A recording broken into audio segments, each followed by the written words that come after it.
Det er sgu da meget dejligt i Egypten, lille ven. Ja, det er sgu da meget godt, at vi lige to flyver hernede, Poulemand. Det er jeg sgu da glad for. Det er det også. Egypterne, de er sgu så søde. Ja, søde, men en lille smule forkælet. Synes du det? Nej, vi vil ikke have vores præsident. Nej, vi vil sgu heller ikke have den nye præsident. Nej, men så laver de jo bare en revolution, og det er revolutioner, det er de sgu gode til. Skål, min ven. Skål, min dejlige lille mand. Du er sgu så sød. Jo, det er sødere end mig. Men du er sgu rigere.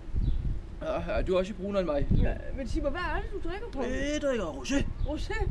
Ja, jeg drikker sgu Campari. Det kan jeg sgu godt lide. Ja, det er sgu også dejligt. Ja.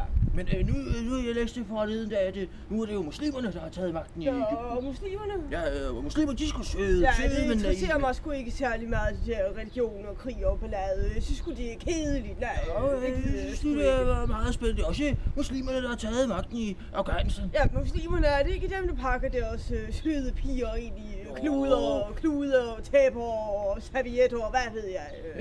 Tror du, de har pakket Bille ind i kluder og tæpper? Bille? Servietter og klude?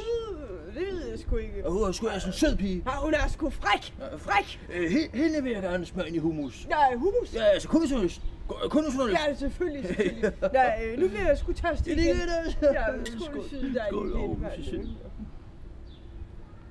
Nej, skal vi ikke sende en hilsen til Bille? Ja, en hilsen til Bille, det kan vi da godt. Det kan vi da godt gøre. Hej, Bille. Hej, Bille. Hej. Ja, pas på dig selv. Ja, så sød er du. Du er sgu også sød. Bille er sgu også sød. Hun er sød og fræk. Fræk Lille sød.